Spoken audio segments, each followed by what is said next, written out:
गुरुविष्णू गुरुदेवो महेश्वरः गुरु साक्षात् परब्रह्म तस्मै श्री गुरवे नमः.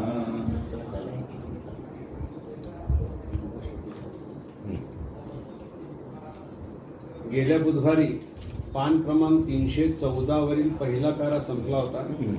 आता दुसरा पॅरा सुरू करतोय. देव किंवा देवत्व ही काही मानवी कल्पना नाही, ती सत्य वस्तुस्थिती आहे. याची जाणीव वस्तुनिष्ठ भक्तालाच होऊ शकते. अनेक वेळा भक्ती करीत असता स्वतःची झालेली प्रगती ठरविण्याचे माध्यम भक्ती मार्गात नाही असे बोलण्यात येते. पण साधारणपणे 50% प्रगती ही प्रत्येकाची झालेली असते. याचे उत्तर असे की परमेश्वरी तत्व निराकार आहे. आपल्याला त्याचा सुलभपणे लाभ व्हावा म्हणून ह्या तत्वाने आकार घेतला. या आकाराची भक्ती करून आपण त्याला साकार केला. ह्या साकार झालेल्या परमेश्वराचे अस्तित्व आपल्या ठिकाणी आहे. म्हणूनच नित्याचरणात ह्या ईश्वराबद्दलचा आदर व भक्ती आपण व्यक्त करीत असतो. म्हणजे आकार म्हणजे म्हणून मूर्ती पूजा आली. मुसलमानामध्ये मूर्ती पूजा नाही आहे. आपल्याला मूर्ती म्हणजे तो आकार दिल्यावर ती मूर्ती आपल्यामध्ये साकार होती. मग आपला म्हणजे देव आहे, त्याच्या अस्तित्वाबद्दल आपण मानायला लागतो. आता ही जी भक्ताची अवस्था आहे ती भक्ती मार्गातील 50% प्रगती आहे असे आपण मानले तर चुकीचे होणार नाही. पण भक्ताची यापुढील प्रगती अधिक दृढ निष्ठेशिवाय होणार नाही. दृढ निष्ठा असत नाही. काम झालं नाही की काय माहिती. कारण जे तत्व तुमच्या ठिकाणी साकार झालेले आहे त्या साकार झालेल्या तत्वामुळे पुन्हा जेव्हा तुम्हाला भक्ती करण्याची जाणीव हे साकार तत्व करून देत असते तेव्हा ज्या आकाराला आपण साकार केले त्याच आकाराला उद्देशून आपण भक्ती करीत असतो. वास्तविक निराकाराचा आकार ही देवाने आपल्यासाठी धारण केलेली अवस्था आणि आकाराला साकार केलेली भक्ताची अवस्था. यातून भक्ताने पुन्हा पुन्हा ह्याच अवस्थांचा लाभ भक्ती म्हणून करून घेऊ नये. म्हणजे काय समुद्र आहे, आता दिसतोय पण तो आपल्याला आता येत नाही. त्याचा अनुभवण्यासाठी काय करायचं, भांड्यात पाणी घ्यायला. तसं त्यातलं पाणी घेतलं की हे पाण्याचा आकार त्याला आला. तसं मूर्ती आली. आता ती नुसती मूर्तीपूजा करायची आणि आपली कामं करून घ्यायची असं नाही. तर कसं समुद्र नदी असताना आपल्यापुरता आणि आपल्या कुटुंबापुरता आपण विचार करतो 2 काठ. ती नदी जाऊन समुद्राला मिळाल्यावर काय होतं, कुठं काठ नाही.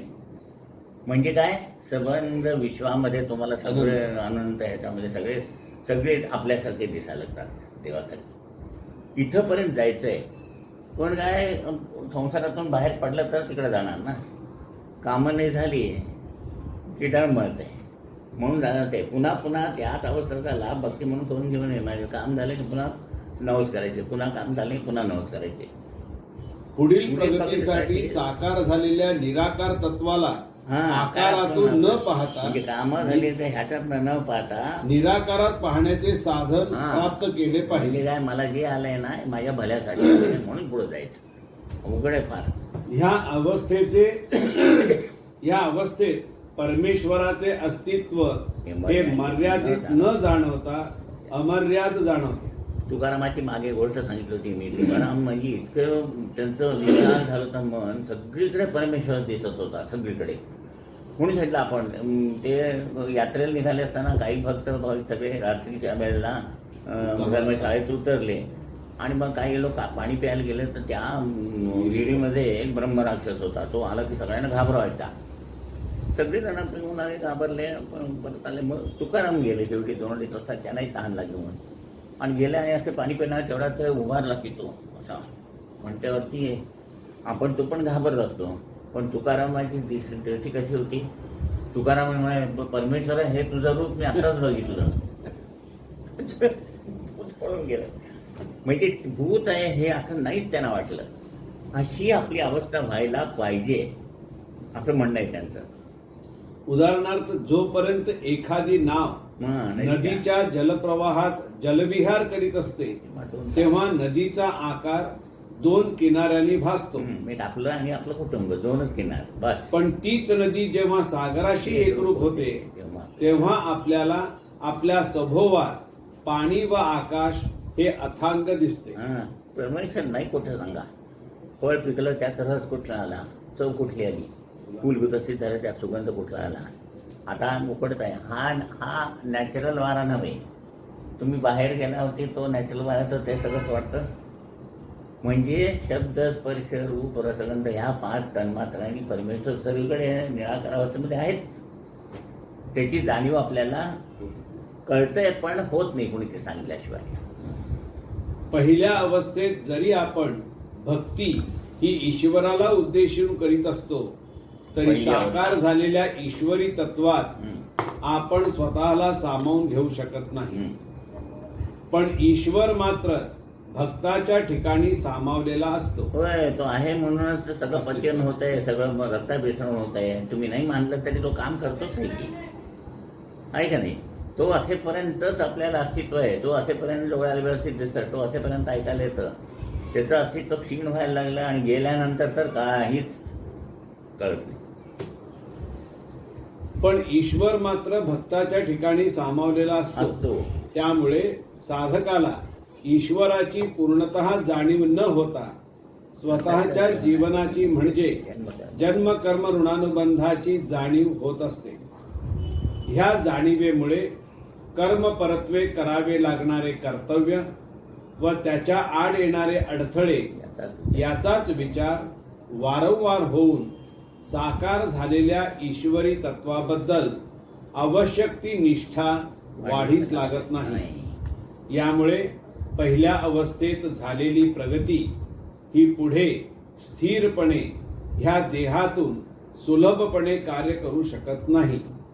असा हा अनुभव क्षणोक्षणी आला की देहधर्माची कार्ये जी आहेत की ज्यांचा विचार वास्तविक कर्तव्य म्हणून विचारात घ्यावयास पाहिजे तो न होता देहधर्म म्हणजे उपभोग याकडेच आपले विचार अधिक साकार करून घेण्यासाठी साकार झालेल्या ईश्वरी तत्वाचा आपण उपयोग करतो. म्हणजे ज्या गोष्टी इथं सोडून जायच्या आहेत त्या प्राप्त करण्यामध्ये वेळ घालवायचा. घर, दार, पैसा, अडका हे सगळं येणार नाही बरोबर. अशा विचारांच्या कार्याला साकार करण्यासाठी जे ईश्वरी तत्व उपयोगी पडले त्यालाच कृपाशीर्वाद समजून पुढील दैहिक प्रगतीसाठी आपले आवश्यक प्रयत्न हे क्रियाशील राहत नाहीत. वास्तविक कृपाशीर्वाद व त्याचा लाभ जर आपणास झाला तर कृपाशीर्वादात अपूर्णत्व असे काहीच राहत नाही. कृपाशीर्वाद म्हणजे परमेश्वराचे पूर्णतः अस्तित्व. मग भक्ती करीत असता कृपाशीर्वादाची वारंवार याचना का करावी लागते? तर कृपाशीर्वाद ही जरी त्या परमेश्वराची पूर्णावस्था आहे तरी परमेश्वराबद्दलची अपूर्णावस्था आपल्या ठिकाणी वास करीत आहे याची जाणीव सदैव व्हावयास पाहिजे. कृपाशीर्वादाचे पूर्णत्व म्हणजे भक्तीच्या प्रगतीची दुसरी अवस्था. दुसऱ्या अवस्थेत करावयाची भक्ती किंवा कर्म म्हणजे आकारातून साकार झालेले निराकार असे जे ईश्वरी तत्व आहे त्या तत्वाशी एकरूप होणे. आता अशा त्या निराकार तत्वाशी आपण एकरूप झालो की ह्या अवस्थेत स्वतःची जाणीव म्हणजे जन्म जन्मांतरातील जन्मकर्म यापासून स्वतःची जी जाणीव होत असते ती न होता निराकार म्हणजे परमेश्वर याचीच फक्त जाणीव होते. तुकाराम घाबरले तेव्हा ते स्वतःबद्दल जर विचार करत असते तर ते तुकाराम घाबरले नाही, पण त्यांचं कुठं लक्ष कुठं होतं देवाकडे. त्यामुळे तिथं त्या भूतामध्ये त्यांना देव दिसला. अशी अवस्था खरं म्हणजे व्हायला पाहिजे. ही जाणीव म्हणजेच कृपाशीर्वाद. नदी व तिचे पाणी हे सदैवच वाट्याला येत नाही, पण सागर कधीच आटत नाही, तर त्याचा लाभ घेऊन सुद्धा तो शिल्लक राहतो. ही अवस्था निराकार अवस्थेत अनुभवण्यास मिळते. अशा या अवस्थेत जन्म जन्मांतराचे अस्तित्व आपण एक विचार करूया. माणसाला ऑक्सिजन कमी पडला की आता परवा बघितलं कोरोनामध्ये द्यायला लागतंय. आज इतके लाखो लोक वातावरणात फिरत आहेत, वातावरणातलं ऑक्सिजन तुम्हाला फुकट मिळतं की नाही? हां, त्याचे पैसे कधी दिले नाही. म्हणजे कुठं नाही ऑक्सिजन, म्हणजे कुठं नाही परमेश्वर. सगळ्या प्रत्येक चराचरामध्ये, चर आणि अचर या सर्वकडे असून त्याची जाणीव होत नाही. कारण का ते जाणीव करून घ्यायचं माहीतच नाही. आपल्याला मटेरियल वर्ल्ड दिसत आहे, त्याच्यामध्येच आपण काय झालंय, गुरफटलेलं. अशा या अवस्थेत जन्म जन्मांतराचे अस्तित्व लयास जाते. जन्म जन्मांतर म्हणजे आत्मा तो लयास जाऊन परमात्मा स्वरूप होतो, म्हणजे या विश्वासी एकरूप होतो. तेव्हा त्यातनं मुक्त झाला तो. मुक्ती म्हणजे मेल्यावर मुक्ती नसते. मुक्ती इथं आहे. सर्वातून आपण बाहेर पडलं पाहिजे. यालाच मुक्ती असे म्हणता येईल. या अवस्थेचे गुणवर्णन गाता गाता वेद सुद्धा थकले. तेव्हा आपण अधिकाधिक याचा सखोल विचार न करता प्राप्त जन्मातील ईश्वराबद्दलचे जे इष्ट कर्तव्य आहे त्याचाच विचार करणे सूज्ञपणाचे ठरेल. दुसरी अवस्था ही ईश्वराधीन आहे व तिचा लाभ मनुष्याला सुलभपणाने होतो. यासाठी सदैव ईश्वर चिंतन आवश्यक आहे. पण पहिली अवस्था मानवाधीन असल्याने त्याबद्दलचा विचार अधिक सूज्ञपणाने केला पाहिजे. म्हणजे मूर्ती पूजा. पहिल्या अवस्थेतील जी देहिक बंधने आहेत त्याला कारण प्राप्त जन्म हा 84 लक्ष योनीतून होतो असे वाचनात व ऐकण्यात येते. आता 84 लक्ष योनी म्हणजे किती झाल्या? 84 लक्ष योनी म्हणजे संख्यावाचक नाही. प्रत्येक कोशामध्ये 16 योनी, असे 5 कोशामध्ये 16 पंचे 80 बदल स्थित्यंतर आणि बुद्धिमान चित्तांकार म्हणजे 84 बदल. तसं दुधाचं 5 बदल झाल्यानंतर तुपात रूपांतर होत आहे. हां, पहिलं दूध, मग दही, मग ताक, लोणी आणि अंतिम सत्वगुण 5. समजलं? म्हणजे आपण घोडा धरू काय, आपण रेकून धरू काय, साप धरू काय, असं नाही आहे. त्या 5 कोशामध्ये जी 19 माध्यमं आहेत त्याच्यामध्ये प्रत्येक 16 योनी आहेत. त्यांचा विकास झाला की मग आपलं ईश्वराधीन जीवन झालं की आपलं कर्तव्य संपलं. अवघड आहे जरा. राम आणि सीता होते त्यावेळी रामफळ आणि सीताफळ होतं की नाही, ते तुमच्यापर्यंत आलं की नाही? हां, रामफळा तुम्ही ओळखता, किती वर्ष झाली. सीताफळ ओळखता, कशामुळे ओळखता? त्यातलं बीज. विचार करण्यासारखं आहे. बीज पडल्यावर परत झाड आलं, परत फळ झालं, फळ झाल्यावर त्यात बीज निर्माण झाल्यावर त्याचं कार्य पूर्ण झालं, पुन्हा त्या फळातनं बीज खाली पडलं. पण माणसाचा जो मानव पहिला ईश्वर होता त्याचं बीज कसं पडलं? दानव होत आला आजपर्यंत. कळलं ना मला काय म्हणायचं आहे? म्हणजे जे ईश्वरांनी निर्माण केलंय ना ते पारंपरिक ह्याच्यामुळे आपल्यापर्यंत मूळ स्वरूपात आलं.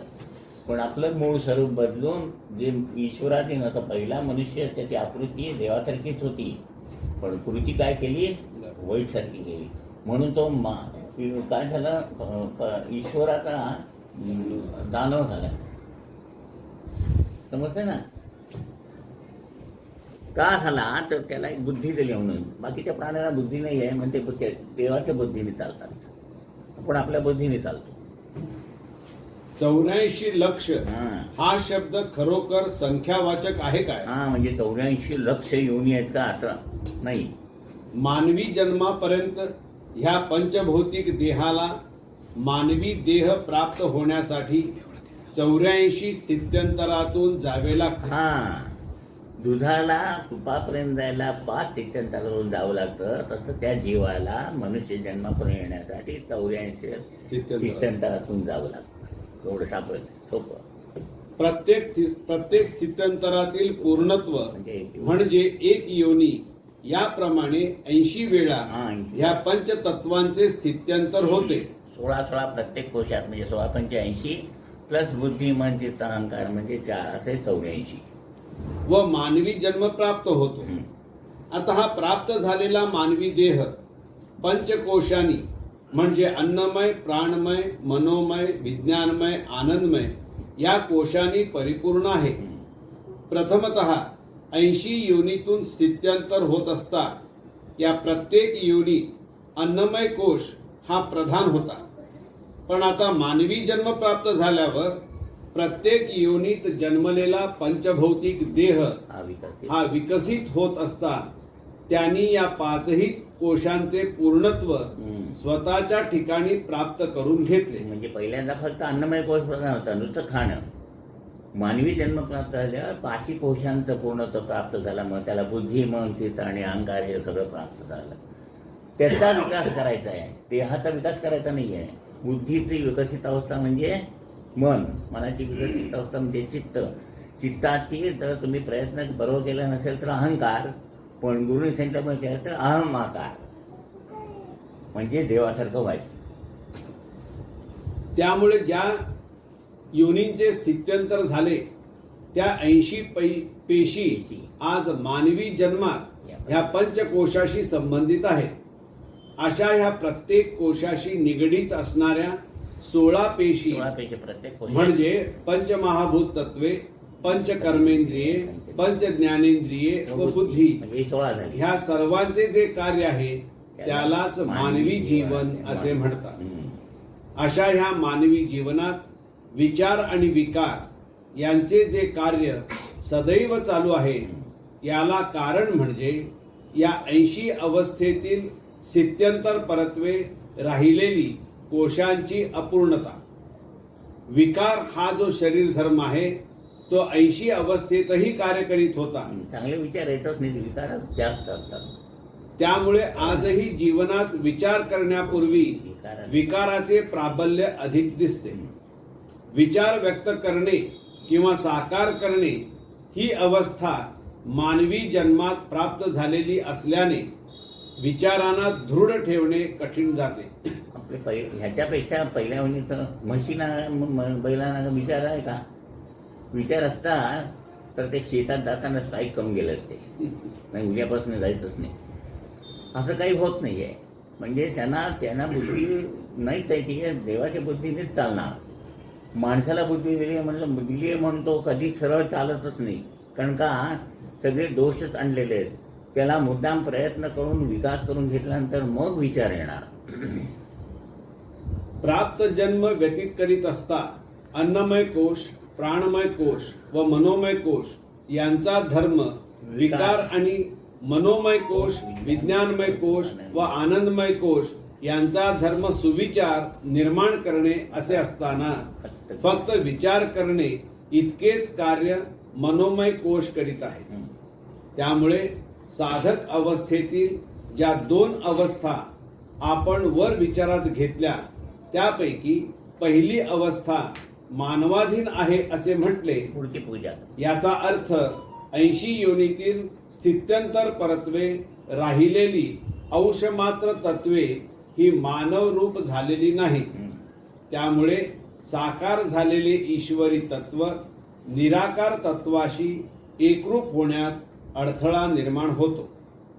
वर नमूद केलेली 50% प्रगती होऊन सुद्धा राहिलेल्या 50% प्रगतीला जो विलंब लागतो त्याला कारण ह्या योनी अवस्थेतील राहिलेली अंशमात्र तत्वे ही अन्नमय, प्राणमय व मनोमय कोशाशी एकरूप झालेली आहेत. हे सगळं अवघड आहे जरा, पण काय असतं हे दाखवण्यासाठी त्यांनी सांगितलंय. ह्याच्यावर उपाय काय आहे तर गुरूंचे पाय धरायचे आणि त्यांनी सांगितलेली साधना केली की हे सगळ्या भानगडी मिटून आपलं जीवन ईश्वरम होतं. एवढं सोपं आहे. हे तुम्ही डोकं घालून वाचल्याशिवाय नाही समजणार. अतिशय कठीण आहे. मानवमध्ये हे सार्थक मी कोण आहे? विवर म्हणजे हातात जायला पाहिजे. वरती नदीच्या विहिरीच्या वर उभा राहून त्याची खोली कळत नाही. मग काय करावं लागतं? उडी मारायला लागते. मग खाली जाऊन अरे बापरे इतकं खोल आहे. तसं आहे हे. म्हणजे जीवन किती अवघड आहे, पण ते गुरूंच्या कृपेने तेवढंच सुसंगत होत आहे. आता एक तेवढी एक अर्ध्या तासाची साधना आणि प्रार्थना एवढं म्हटलं की हे जे भानगडी आहेत सगळ्या या सगळ्या मिटकून जीवनाला कशाला जन्माला घातलं ईश्वरांनी जीवन ईश्वरमय करण्यासाठी ते होत आहे असं मला सांगायचं. हे आम्ही 25 वेळा वाचलंय. मग हिला वाचून काय डोक्यात प्रकाश पडणार? शक्यच नाही. यासाठी 50% प्रगती होऊ नये. ज्या ईश्वरी तत्वाला आपण साकार केले आहे त्याचा लाभ घेऊन ह्या 80 योनीतील अंशमात्र तत्वे आहेत त्यांनाही ईश्वर रूप केले पाहिजे. कारण प्रत्येक मानवाला जन्मप्राप्तीनंतर जी मुक्तावस्था सांगितली आहे ती केवळ ह्या प्राप्त झालेल्या पंचभौतिक देहाला नसून ज्या 84 योनी अवस्थेतून आपण जन्माला आलो त्या अंशमात्र तत्वालाही मुक्तावस्था प्राप्त करून दिली तरच दुसऱ्या अवस्थेत आपण सुलभपणे प्रवेश करू शकतो. साधारण विचार करूया. गाडी चालवताना गेअरबॉक्स, टायरमधली हवा, ॲक्सिलेटर, त्यानंतर गेअर चेंज करतो, लाईट बरोबर आहे, सगळ्या गोष्टी बरोबर पाहिजेत ना. लाईट फेल झाली असतं तर रात्री काय कराल? ब्रेक फेल झालं तर काय कराल? म्हणजे प्रत्येक गोष्ट तसं ह्या देहामधील 84 काय ते युनियन त्या सगळ्या विकसित झाल्या पाहिजेत. आणि त्या सगळ्या कोशी मावल्या आहेत कशा? 5 कोशामध्ये. मग 5 कोशामध्ये ते कशाच्या रूपाने 19 माध्यम. ती 19 माध्यमं सगळी रक्तरूप आहेत आणि ते रक्त शुद्ध झालं की हे संबंध होत आहे. म्हणून ओंकार साधना करायची. समजलं? अगदी सोपं करून सांगितलं. देह सगळं गाडी व्यवस्थित चालण्यासाठी पेट्रोल जसं व्यवस्थित आहे, एक पेट्रोल व्यवस्थित असेल तर सगळं बरोबर चालतं. तसं एक साधना केली की हे सगळं बरोबर कंडिशनमध्ये येऊन ते व्यवस्थित चालतं. हे सांगायचं आहे मला. देह माध्यमाच्या ठिकाणी आचार विचारांची देवाणघेवाण होत असल्यामुळे आचार विचारांना स्थिरता प्राप्त होत नाही. अशामुळे प्राप्त झालेल्या जीवनातील सुखाबद्दलही असमाधान व अशांतता वाटते. म्हणजे आपण खरोखर दुःखी नसून क्षणाक्षणाला आपण दुःखाचा आभास म्हणजे जीवनासभोवार एक पोकळी निर्माण करीत आहोत. हीच पोकळी आपल्या जीवनातील अशांतता आहे. आता हे महत्वाचं आहे बघा पुढचा. आता ज्या देहातील आचार विचारांना स्थिरतेने आपले कार्य करण्यास वाव देण्याचे साधन विचारात घ्यावयाचे त्याच विचारांती निश्चित केलेल्या मार्गाला गुरुमार्ग असे म्हटले आहे. कळलं की नाही? जीवन तुमचं व्यवस्थित विचार विचाराने व्यवस्थित हवं त्याला गुरुमार्ग म्हटलंय. तुमच्या मनासारखं घडणारा गुरुमार्ग नव्हे. मला असं सांगा, एक कुटुंब प्रमुख आहात तुम्ही. 5 मर्जी आहेत, बायको आहे, 2 मुलं आणि सून आहे समजा. 5 जणांची मर्जी राखू शकता का तुम्ही? पण त्या 5 जणांनी एक मनुष्य कुटुंब प्रमुख सांगतो ते वागणं कसं? आणि लक्षात माझ्या तुम्ही परमेश्वरला आपण दोष देतो. आता लाखो लोकांचे लाखो विचाराप्रमाणे तो काय करणार? पण तो जे एक ठरवेल त्याप्रमाणे सर्वांनी जाणं बरोबर आहे की नाही? मिस्टर बरोबर आहे. पण गुरुमार्गाबद्दलची आपली श्रद्धा अशी आहे की आपल्या समोर असणारी व्यक्ती म्हणजे दादा, तिचे विचार व विवेचन म्हणजे आपले गुरु असं नाहीये. ह्याच ठिकाणी आपण गुरुमार्गातील आपली भूमिका चुकीने अंगीकारतो आहोत याचा विचार केला पाहिजे. अशा ह्या गुरुमार्गाचा शोध आज आपण जीवनाला सुखाची दिशा प्राप्त करून देण्यासाठी करून घेत आहोत. गुरुमार्ग. पण गुरुमार्गाचा लाभ झाल्यानंतर आपण काय शिकणे आवश्यक आहे हे विचारात न घेता इतरांचे अनावश्यक आचरण व त्याचे अनुकरण म्हणजे गुरुमार्ग अशी आपण आपल्या जीवनाची दिशा ठरवतो. यामुळे ज्या सुख शांती समाधानाच्या शोधात आपण गेलो त्याचीही प्राप्ती होत नाही व प्राप्त सुखही अनुभवता येत नाही. वास्तविक गुरुमार्गात एकच प्रश्न स्वतःला व गुरुना विचारावयाचा आहे की प्राप्त झालेले सुख समाधान अनुभविण्यास कोणत्या प्रकारचे आचार विचार मला पोषक होते. तुमचं बोलणं चालण्यावर अवलंबून आहे. कुणाची चौकशी करत आम्ही तो बोलायला चालायला कसा आहे रे असं म्हणतो की नाही. मग फटकन जर बोलणार असेल तर तो परवडत नाही. म्हणजे आता तुम्हाला योग्य आचार विचार ह्या परिस्थितीला जमेल असं सांगितलंय. आता आपण आत्ता हाताने काय करतो, पूजा केली पाहिजे, त्यागंध लावले पाहिजे. उद्या समजा पलंगावर तुम्ही बसला, तुम्हाला तर उठताच येत नाही, त्यामुळे तुम्ही काय करणार. हा विचार करून दादाने काय केलंय, त्या प्रतिमाना तिथं बसल्या बसल्या दोन हस्ते मस्त केलं की झालं. औपचार गंध लाव, फूल लाव, त्याला उदबत्ती लाव, निरंजन दाखव, दूध साखर देऊन दाखव. नाही समजलं मला काय म्हणायचंय. किती विचार केलाय दादाने की तुम्ही बसल्या ठिकाणी भावनेनी, नाहीतरी काय देवभावाचा भुकेला तुका वैकुंठाशी गेला. मला घरात आपल्याला भाव कोण देतं का नाही रे, काय मला विचारतच नाही, सगळे आपापलं करतात. तसं भाव देवभावाचा भुकेला म्हणजे तुम्ही त्याला मानलं पाहिजे. मानलं की तर त्याच्यात सगळं आलं. मग औपचार काही नकोच आहे. आणि तेच होणार आहे शेवटी नाही होय सगळं झालं. समजा आपल्याला नाही उठवत, आता वय झालं की उठवत नाही, त्यावेळेला काय करणार, त्यावेळेस दोन हस्ते मस्त केलं की त्या प्रतिमांना तुम्हाला ते तर तो हे करणार, आणखी तुमचं जीवन साकार. ही आचार विचारांची निश्चितता नित्य सवयीने प्राप्त करून. आता असा विचार केला पाहिजे त्यावेळेला. मला होत नाही तर ठीक आहे, पण दादाने असं सांगितलं म्हणजे मला आशीर्वाद मिळणार, हा विचार पाहिजे. वाक्य दादाने फार महत्वाचं सांगितलं आहे. ह्याच्या पुढचं जीवन तुमचं विचारावर अवलंबून आहे.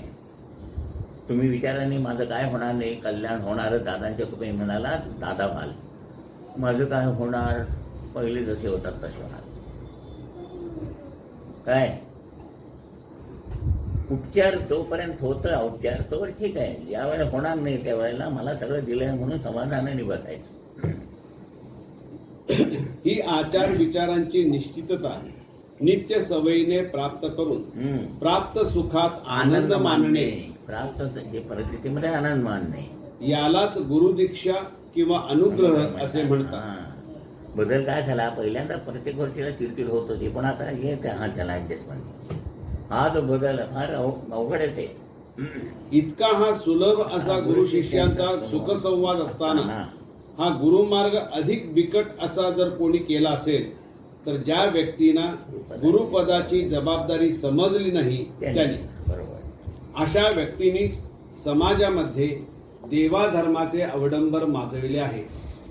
आपल्या ऐहिक जीवनातील नित्य कर्तव्याची जाणीव करून देऊन देवाधर्माचा आवश्यक तो बोध करून देणे हे गुरूंचे कर्तव्य आहे. मग जे करतो त्याच्यातून समाधान आपल्याला, आपण जे करतोय अवडंबर करायचं नाहीये.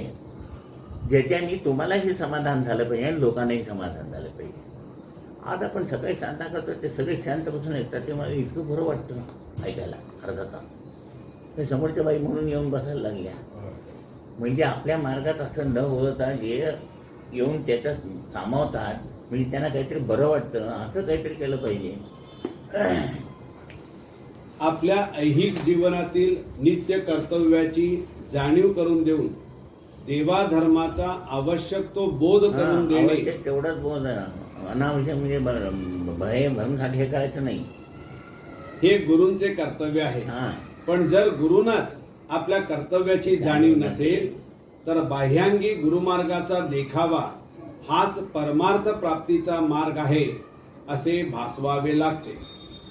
वास्तविक हा सगळा देखावा भावनाशून्य व कर्तव्य शून्य आहे.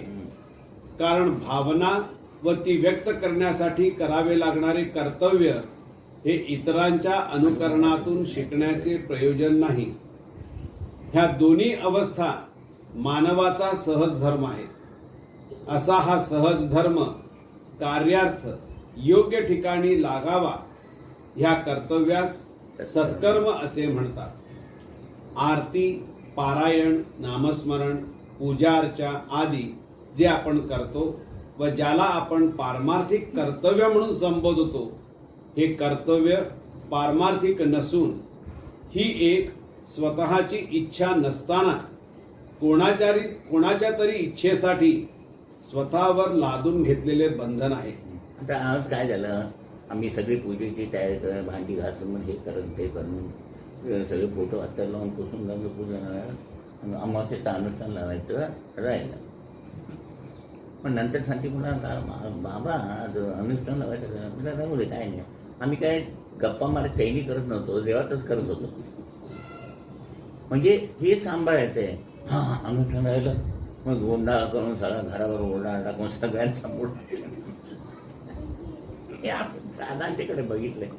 शनिवार सांगितलेले शनिवार चुकला, मग तो दादाने फोन केला ना, दादा मग असं झालं शनिवार चुकला, काही बिघडलं नाही म्हणाले, पुढचा एक जास्त कर.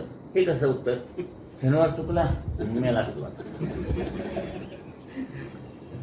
म्हणजे सायकोलॉजी आहे ते म्हणते, सायकोलॉजी सांभाळून लादलंय हे पारायण मला करायचं आहे म्हणजे तो वाकडं करत म्हणतच बसायचं 2 तास, असं नाही. प्रेमाने आचार विचारांचा धर्म हा बंधनात राहण्याचा नाही. हा बंधनात राहायचा नाहीये. अमुक काही केलंच पाहिजे, आता राहिलं की मग पुन्हा आंघोळ करून अनुष्ठान लावून मगच जेवायचं, असं नाही. याचा अनुभव क्षणोक्षणी आपल्याला येतो. असे असता देवाबद्दल ज्या पूज्य भावना आहेत त्यांना वैचारिक स्वरूपात कार्य करण्यासाठी वाव देणे म्हणजे जर नित्य आचरण, तर ह्या नित्य आचरणाला वरील बंधनाने आपल्याला पारमार्थिक करता येईल काय, हा विचार प्रत्येक भक्ताने करणे आवश्यक आहे. भक्तीचे भाव साकार होण्याची क्रिया ज्या देह माध्यमातून होते त्यालाच भक्त म्हणतात. पण जर त्याच देह माध्यमातून विचार किंवा विकार साकार होऊ लागतील तर भक्तीचा साक्षात्कार होणे हे किती दुर्लभ आहे हे अनुभवास येईल. त्यासाठी सुलभ अशा आचार विचारांचा बोध घेऊन त्याप्रमाणे आपले नित्य आचरण करणे यालाच गुरुभक्ती म्हणतात. नाही ते एक भक्त होते, पहाटे 4ला ते उठणार, 6ला पूजा करून त्यांना नोकरी जायचं म्हणून. मग पहाटे 4ला संडासला जायला लागतं म्हणून बायकोने उठून चहा करून द्यायचा. म्हणजे बायकोची इच्छा नसेल तर ती साहजिक आहे ना, तुला जायचं आहे म्हणून 4ला मी चहा करून द्यायचा, हे कुठलं. मग ते गंधाचे बरोबर गंधाचं तयारी की नाही हे की नाही ते बघायचं, नाही तर रागाने समजायचं काय गंध ठेवलं मी. ह्याला भक्ती म्हणता येईल का, कळलं तुम्हाला. आणि मग दादा आले त्यांच्या घरी उतरले आणि मग ते सगळे फोटो वगैरे मला माऱ्यावर टाकले नाही. आणि मग हे आंघोळ करून येऊन बघतात ते म्हणाले फोटो कुठे गेले, ते बाहेर बसले, त्यांना जाऊन विचारा म्हणे कुठे गेले फोटो. म्हणजे कळलं ना तुम्हाला, प्रेमाने जे करतो ते तुम्ही प्रेमाने केलं पाहिजे. सगळ्या घरातला ना रुचेल असेल त्याला भक्ती म्हणता येईल. नाहीतर ती सक्ती झाली. मला 4ला संडास जायचं म्हणून बायकोन उठून 3:30ला चहा करून द्यायचा, म्हणजे 3 वाजल्यापासून. आणि मी रात्री लवकर आवरून मला लवकर उठायचं म्हणून मी 8:30ला मला झोपलो, ती सगळं आवरून 12ला झोपली. मला विचार कोणी करायचा.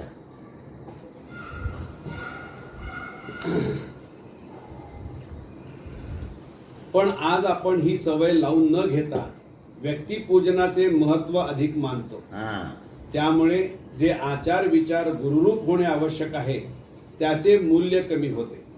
त्यामुळे स्वाभाविकच आपल्या नित्य कर्तव्याकडे आपले दुर्लक्ष होऊन आपल्या कुटुंबातील इतर व्यक्तींना त्याबद्दलचा त्रास सहन करायला लागून या मार्गाबद्दल अनादर निर्माण होतो. प्राप्त जीवनातील गुरुकृपाशीर्वादाचा जो आपणास लाभ होतो त्याचा आपल्या जीवनाशी काय संबंध आहे व तत्संबंधी आपले काय कर्तव्य आहे हे जाणून घेणे हा खरा परमार्थ होय. सकाळपासून संध्याकाळची कामं मनापासून करायची ज्याच्याने निर्माण आनंद होईल.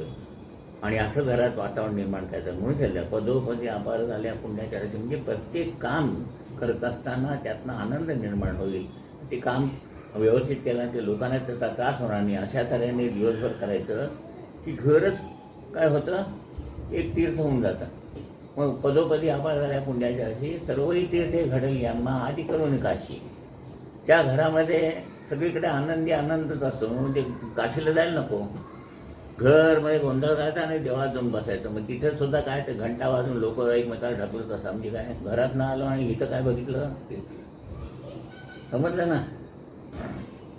प्राप्त जीवन हे जन्म जन्मांतर व जन्म कर्म आदी ऋणानुबंधांची ठेव आहे. हा. हे अनेक वेळेला वाचनात आल्याने कर्म आणि आत्मा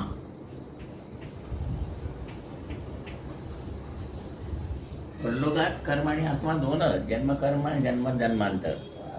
हे कर्म शून्य करण्यासाठी ह्याला जन्म घ्यावा लागतो. म्हणून मातृपितृ आधी कोण असतील ते म्हणजे इतर जन आणि देवादिक म्हणजे नको असलेले जोडून घेतलं. समजतंय. म्हणजे पहिल्यांदा एवढंच होतं, नंतर 5 झाले. गुरु भेटल्याशिवाय गुरु भेटल्यानंतर विमोचन करून काय करतात, तुमचं जन्म मातृपितृ विसर्जनाचं कर्माचं रूपांतर करून ह्याला जोडतात आणि देवादिकाचं गुरुकृपाशीर्वादा म्हणजे परलोकातली ही अवस्था इहलोकातच तुम्हाला प्राप्त करून देतात. म्हणून गुरु पाहिजे. प्राप्त जीवन हे जन्म जन्मांतर व जन्म कर्म आदी ऋणानुबंधांची ठेव आहे. हे अनेक वेळेला वाचनात आल्याने नित्य कर्तव्य करीत असता ह्या ऋणानुबंधांचे फाजील तत्वज्ञान आपल्या डोक्यात अविचार निर्माण करून कर्तव्याची दिशा बदलण्यास भाग पाडते. पण एकदा जीवनात गुरुमाध्यमाचे ऋणानुबंध म्हणजे मार्गदर्शनाप्रमाणे आचरण हे निश्चित झाले की अनेक जन्मजन्मांतरातील ऋणानुबंध प्रतिकूल असून सुद्धा अनुकूल करून घेता येतात. परत एकदा जीवनात गुरुमाध्यमाचे ऋणानुबंध म्हणजे मार्गदर्शनाप्रमाणे आचरण जेवढं सांगितलंय तेवढंच करायचं. हे निश्चित झाले की अनेक जन्मजन्मांतरातील ऋणानुबंध प्रतिकूल असून सुद्धा अनुकूल करून घेता येतात. म्हणजे किती सोपं आहे. साधना करायची, प्रार्थना गपचूप बसायचं, काय करायचं नाही आणि तेवढंच होणार नाही नंतर. याच सुलभ कार्यपद्धतीला विमोचन असे म्हणतात.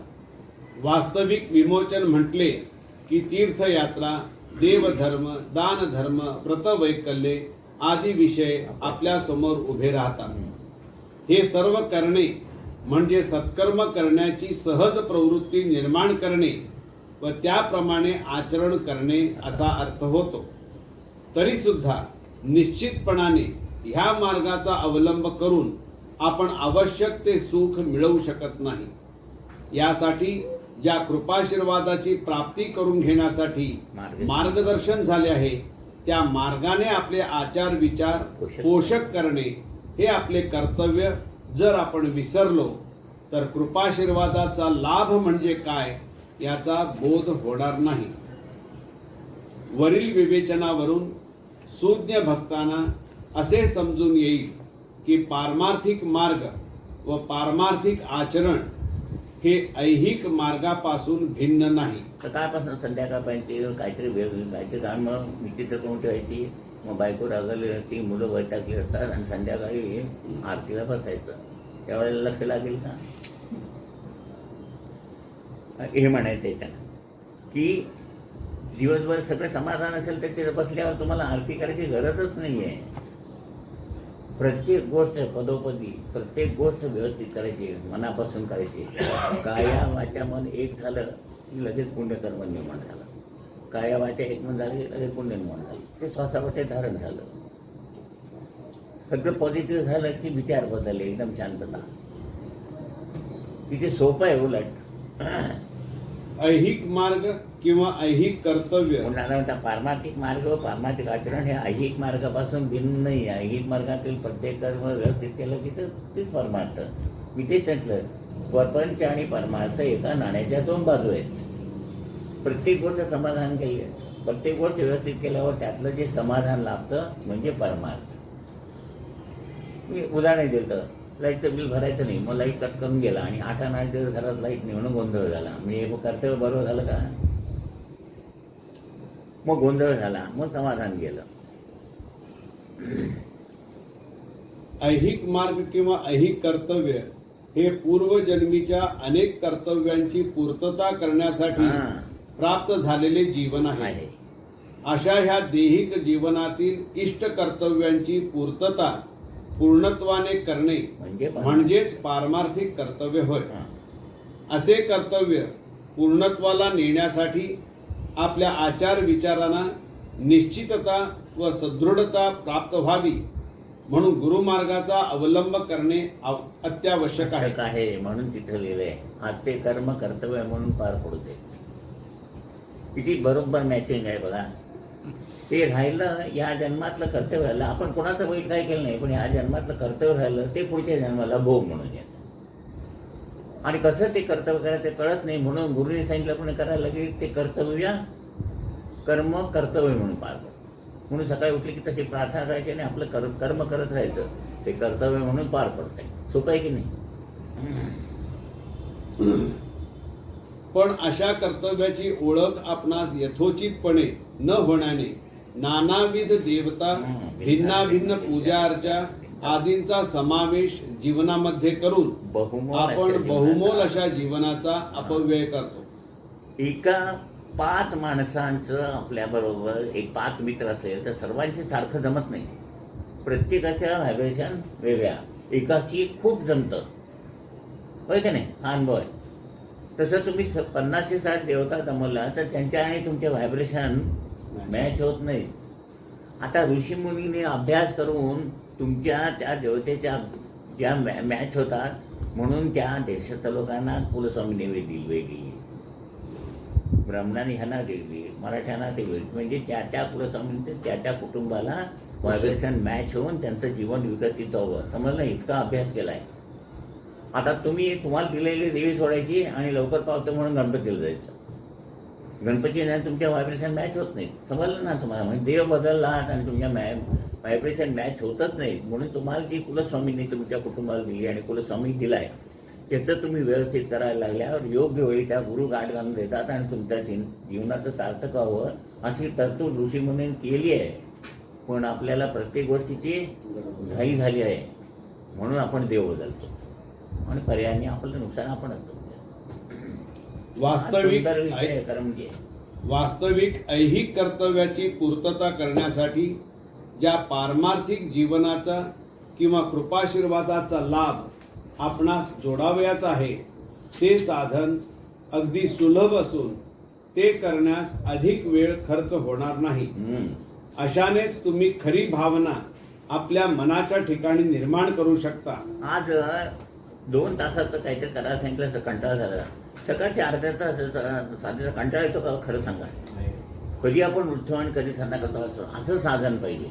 नाहीतर ती पूजा करायची म्हणजे 17-60 देव. मग ते गणपती एक मुलगा यायचा तो म्हणाला मग सकाळी उठले की पूजा करायची म्हणजे मग डोकं दुखायला लागतं. आता ह्याच डोकं पूजा करून जर दुखायला लागलं तर घरामध्ये सुख शांती समाज येणार कुठली? कधी मी उठीन आंघोळ करून कधी साधनेला बसेन असं उत्साहपूर्वक वाटलं पाहिजे. तसंच साधन दिलं की नाही. आणि तुम्ही काही इतर काही करूच नका म्हटलंय पण आपणच करतो. एक अर्ध्या तासाची साधना जर व्यवस्थित केली असेल तर दिवस एकदम मस्त जातो. अशानेच तुम्ही खरी भावना आपल्या मनाच्या ठिकाणी निर्माण करू शकता. भावना अन्यथा अधिक काळपर्यंत अंगीकारलेले कर्तव्य हे भक्ती म्हणून भावना शून्य असते. यासाठी प्रत्येकाने इतरांचे अनुकरण करून त्या अनुकरणात देवाचा शोध न घेता करीत असलेल्या भक्तीच्या भावनेत देवाचा बोध घ्यावा. ह्या सवयीने देव व भक्त हे भिन्न पातळीवर नसून ज्या भक्ती भावना आहेत त्यांचा पूर्ण साक्षात्कार म्हणजेच देव आहे हे निश्चित मानावे. अन्यथा देवाबद्दलच्या भासणाऱ्या भावना ह्या जरी भावना असतील तरी त्या ईश्वर शून्य आहेत. यावरून एकच अनुमान आपणाला काढता येईल की देवाबद्दल, धर्माबद्दल, कर्माबद्दल काहीही वाचले ऐकले तरी जोपर्यंत आपले आचार विचार हे भावनेशी एकरूप होऊ शकत नाहीत तोपर्यंत मनाची एकाग्रता व मन तदाकार होणे हे कदापिही शक्य नाही. हे जर सत्य आहे तर नित्य जीवनामध्ये अंगीकारलेले पारमार्थिक कर्तव्य हे स्वतःची दिशाभूल करण्यास कसे कारणीभूत झाले आहे याचा बोध होईल. भक्ती ही केवळ ईश्वर प्रणीत असते असे नाही.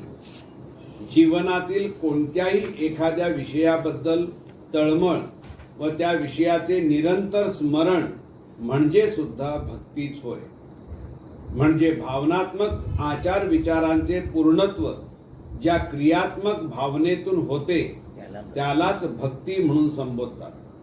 अन्यथा ती स्वतःवर व इतरांवर लादलेली सक्ती होय. थांबूया. काही काही लोकांच्याकडे कुलधर्म कुळाचार असे होते की 40 मणाचा भात करायचा. म्हणजे दादांच्याकडे दीपक येत होता त्याच तोच सांगायचा. म्हणजे ते म्हणाले की ते कुलधर्म कुळाचार आलं की पोटात पोळाच यायचा.